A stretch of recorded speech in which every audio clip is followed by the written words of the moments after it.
Gente, o capítulo dessa semana é um pouco pesado. Antes de tudo, o Oda ele não conseguiu terminar esse capítulo a tempo do lançamento. Então tem muitos quadrinhos que não tá refinado e tá bem no sketch. Só que por causa do assunto que tem nesse capítulo, isso deixa ainda mais tenso o que tá acontecendo. Então, apesar dessa situação não ser intencional do Oda, acabou que criou uma atmosfera bem grande. Mas aqui a gente já tá pulando um pouco pro que vai acontecer lá depois. Vamos por partes. Então vamos lá.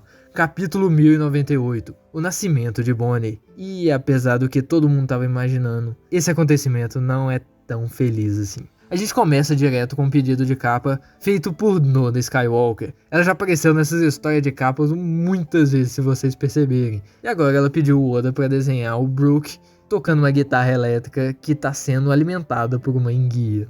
Ok, vamos lá. Certo, esse capítulo aqui é um pouco difícil fazer graça, falar uns negócios um pouco mais leve, porque não dá, né? Aqui a gente começa em Baltigo, logo depois do que aconteceu no flashback do Ruffy, do Ace e do Sabo. Ou seja, logo depois que o Dragon e os revolucionários conseguiram resgatar o Sabo, depois daquele acontecimento com os Tenryubito. E aqui, a gente começa falando, parece que provavelmente num Denemushi, um outro revolucionário pedindo reforços pro quartel-general em Baltigo, porque a rebelião de Tommy no South Blue não está indo muito bem. Esse reino de Tommy a gente nunca ouviu falar antes, tá? E por causa do que aconteceu em Goa, os revolucionários estão com a mão de obra um pouco curta e não conseguem ajudar o que está acontecendo em Tommy. E é aí que o Kuma aparece. E logo o Kuma toma uma bronca do Iva falando que desde que aquilo aconteceu, ele tá agindo de forma estranha. Se vocês lembram do que aconteceu no último capítulo, a gente terminou quando o Dragon recebe a notícia que a Jinny foi sequestrada. Quem sequestrou ela foi o governo mundial. Parece que ela chamou a atenção de um Tenryubito. E todos nós já sabemos o que isso vai significar, né? Até porque foi a primeira aparição dos Tenryubitos na série. Eles a capturaram para fazer ela a esposa de um desses Tenryubito. Esposa é uma palavra forte, né? Ela vai ser só um escravo de... vocês sabem do que, né? E como a gente viu lá em Shabondi, eles só usam pra isso mesmo. E quando eles estão entediados e não querem mais aquela mulher perto deles, joga ela fora. Taca ela de cima da Red Line que ninguém importa. Mas enfim, vamos continuar aqui com a parte do Kuma. E o Kuma viaja instantaneamente para aquele governo que está em apuros. Parece que ele mesmo perdendo um pouco a cabeça e sendo mais violento do que o normal, ele tem sucesso naquela rebelião do reino de Toei, que já estava acontecendo faz 3 anos. E aí a gente recebe 2 quadrinhos ali de um Denemushi da marinha, falando que o exército que estava naquele reino para conter a revolução foi completamente aniquilada. E aí a gente já consegue ter uma ideia de como é que tá o espaço mental do Kuma. E aí a gente corta para uma pequena festa para comemorar o sucesso dos revolucionários. Lá do reino de Toei, o Kuma liga pro Dragon e por causa dele ter lutado desenfreadamente, ele tá um pouco exausto. Ele não vai conseguir viajar com essa Akuma no Mi até Baltigo. E ele pede desculpas por ele ter que ser devagar e ir por barco. E aí a gente corta para 2 anos depois, com um barco à deriva no meio do mar. A gente consegue escutar barulhos de choro e uma pequena voz falando: Estamos quase lá, Bonnie. A comandante do leste do exército revolucionário, Jinny. E é então que Baltigo recebe uma ligação dela. Eles ficam completamente desacreditados de ter uma notícia dela tanto tempo depois. E ela fala que ela conseguiu voltar para o mundo inferior, porque ela ficou doente. E por causa que os Tenryubitos não iam querer lidar com aquilo, ela foi jogada fora. Que sorte! Na perspectiva dela, por tudo que ela passou, aquilo era sorte. O Kuma já nota essa parte de... ficou doente? Como assim? Ela então fala que queria ver todos eles de novo, mas que infelizmente aquela chamada seria a última. É aqui que os rabiscos do Oda, bem brutos, começam a dar uma ideia de tensão maior do que se tivesse tudo certinho. O que ela tá falando? Por que aquilo vai ser a última? Se ela conseguiu voltar ao mundo de baixo, fora daquela Red Line maldita, eles vão se encontrar de novo. O Kuma, principalmente, que consegue viajar rápido com sua Akuma no Mi, ele ia aparecer lá instantaneamente. Só que ela pede desculpa. Então ela pede ao Dragon e o Ivankov pra cuidar do Kumati, porque pra ela ele é muito gentil. O Kuma parece que já fica irado, porque já faz 2 anos do que aquele incidente aconteceu. Vocês já devem entender como é que o coração dele deve se sentir. E ele já sabe qual lugar que ela teria voltado. E ele simplesmente se manda viajar pra lá com a sua Akuma no Mi. Só que ele infelizmente não escuta as últimas palavras da Jinny. Kumati, eu só quero que você saiba que durante todo esse tempo, eu sempre te amei. Então a gente corta pra Sorbet, e os cidadãos percebem que o Kuma voltou, e que realmente ela tá ali. Só que os velhinhos que estão naquela região falam que ela não tá bem. No rosto, nos braços, o corpo inteiro dela, quando foi exposto à luz do sol, simplesmente ficou azul. A gente não vê o corpo inteiro dela, mas a gente vê a mão dela com um Denemushi do lado, o que dá a entender que ela morreu ali, quando fez a chamada pra Báltico. E que a pele dela ficou dura, como se estivessem nascendo coisas rochosas. E aí que a gente vê uma sequência bem de apertar o coração. O Kuma lembrando do tempo que eles passaram junto. E ele levanta o corpo dela que já se foi. E ele começa... Essa parte é difícil. E eles perguntam o que pode ter causado isso. Dá a entender que talvez foi algo dementador que os Tenryubitos fizeram com ela intencionalmente. Mas a gente não tem muita evidência concreta disso. Ele se lembra daquela palavra que ela falou da última vez que a gente viu, para eles se casarem, que ela vai fazer ele feliz. Então Kuma se ajoelha chorando. E ela gastou todo o tempo sobre o sol para conseguir voltar a Sorbet com a filha dela. E a gente tem uma sequência de quadrinhos aqui que é simplesmente horrível. O Kuma chorando, a Bonnie chorando, e uma cena do Kuma no meio da igreja, agradecendo a Jinny que ela pode descansar agora, que ele promete que vai criar a Bonnie muito bem. E um pequeno quadro do Kuma na frente da lápide da Jinny. O Oda não fala direito, mas a gente também não precisa levar muito a detalhes a isso. Então é por esse motivo que a Bonnie não parecia com Kuma. Por que ela não era um Buccaneer? É triste. O Oda, ele não deixa as coisas explícitas, mas o coração de quem tá lendo aperta. Então a gente já corta pra um pouco depois dos velhinhos de Sorbet ajudando o Kuma a cuidar daquele bebezinho. Que ele não faz ideia do que ele tá fazendo. Tá botando a mamadeira toda errada, vai afogar a criança ali. E os velhinhos tudo tentando ajudar, dando palpite ali. Daí que eu te mostro como é que faz. Eles ali acham ela muito fofa, pra fazer ela dormir dentro de uma gaiola de ferro. What the fuck? Que ideia bizarra, tá ligado? Mas pelo que deu pra entender é por causa que eles estão com medo do Kuma esmagar ela quando eles estão dormindo. Porque o Kuma é gigante, né? A Bonnie cabe na palma da mão dele. E depois a gente vê a Bonnie tomando uma madeirinha e parece que ela toma bastante. E o Kuma lembra da Jinny, que não parava de comer. Agora a gente corta um pouquinho depois. A Bonnie já tá um pouquinho maior. Tá todo mundo ali caindo de fofuras por ela e o Kuma tá chorando de tão feliz. O Kuma é muito legal. Ela tá ali comendo que nem a Jinny fazia, os velhinhos cuidando dela e tal. Porque enquanto ela cresce, o Kuma tem que trabalhar.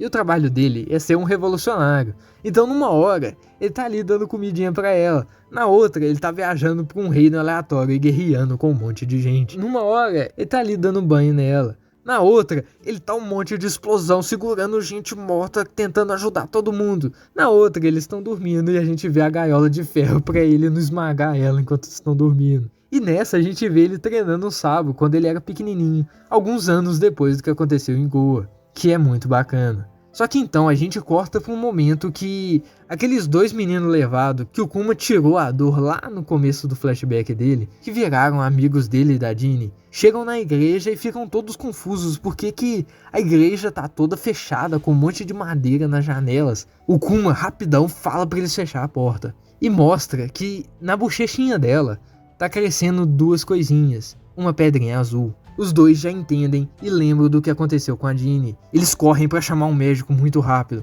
E então, parece que 2 médicos de Sorbet chegam, só que nada bom. Um deles é um meio macaco e não acredita. É causado por uma luz. Tem certeza?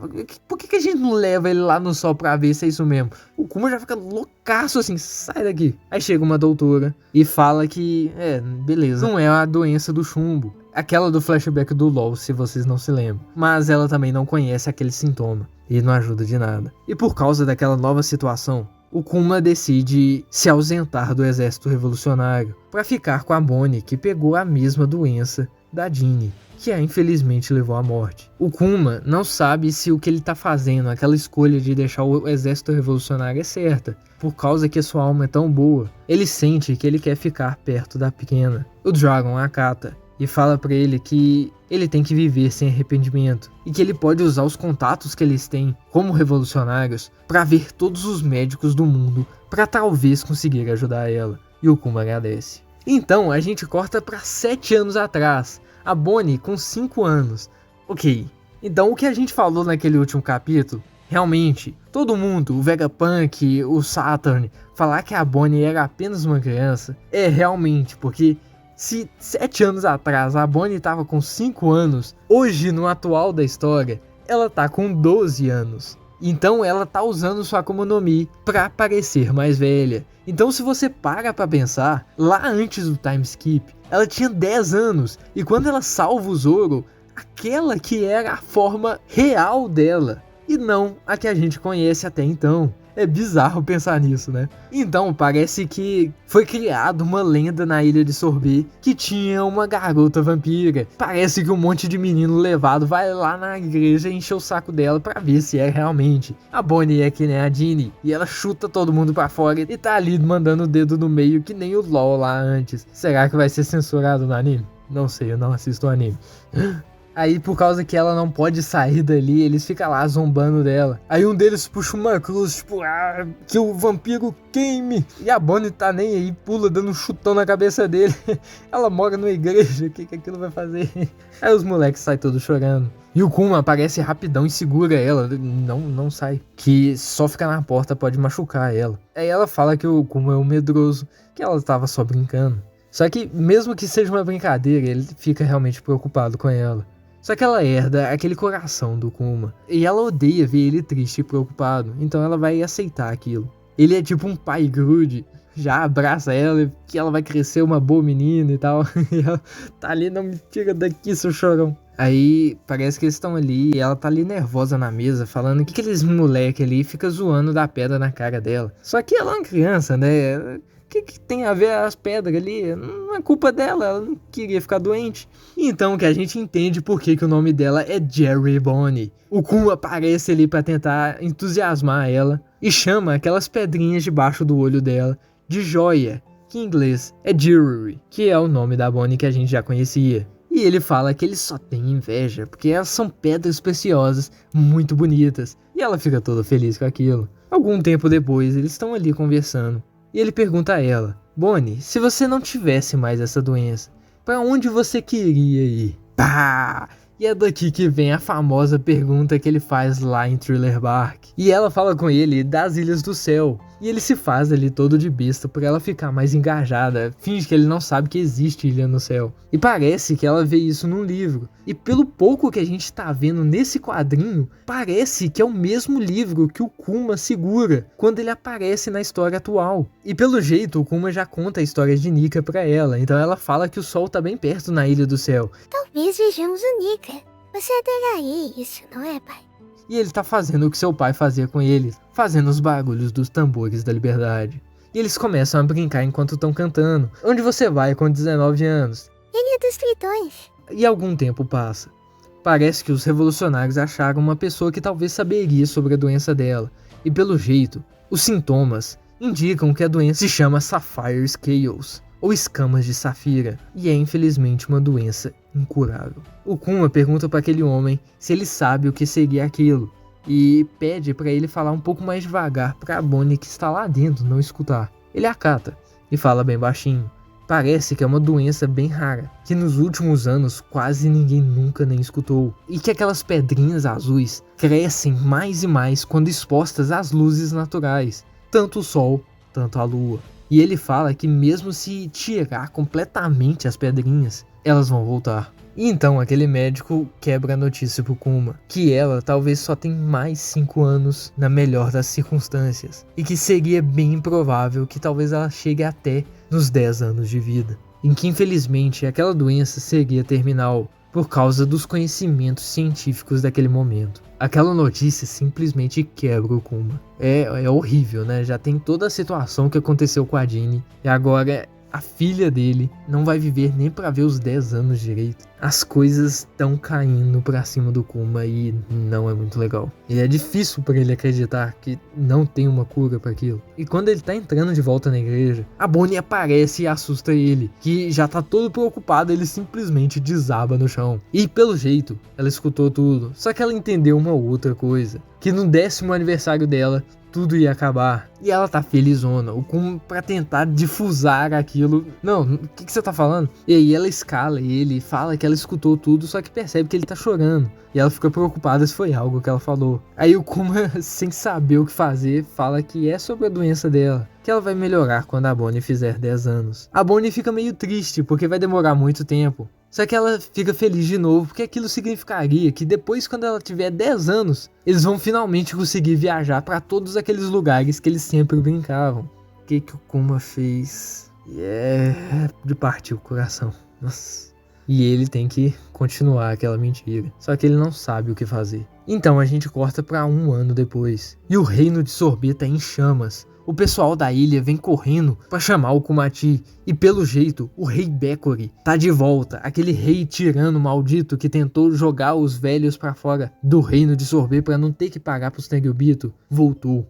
Depois de 16 anos, o cara voltou sangue nos olhos pra se vingar do que aconteceu lá. E ele já começou a matar um grande número de pessoas. E provavelmente é aqui que a gente vai começar a entrar na história do porquê que o Kuma é considerado o rei de Sorbet, um rei tirano. E também, se vocês já estão ligando os pontos, aquela pedrinha debaixo do olho da Bonnie, vocês lembram que a Bonnie tem uma marca ali, naquele mesmo lugar? E também vocês lembram no início de Egghead, que ela fala que ela já teve naquela ilha, que aquelas coisas não eram daquele jeito, não era tão tecnológica desde a última vez que ela foi? Já é bem seguro falar que foi o Vegapunk que curou ela dessa doença da Safira. Mas ainda vai ter muita coisa aí pra justificar o Kuma ter feito tudo que ele fez no futuro. Então a gente aguarda o próximo capítulo. E depois desse streak aí de um monte de capítulos seguidos, a gente não vai ter um. Toda hora que eu leio isso, uma célula do meu corpo morre. Mas dá pra entender, né? Até nesse capítulo o Oda não conseguiu terminar igual ele queria. Apesar de ter criado uma atmosfera bem diferente e bacana, que a gente não vê muito no One Piece, principalmente nesse momento que é muito tenso, a gente entende que o Oda tem que descansar. E não ter um capítulo na semana que vem é mais do que merecido, né?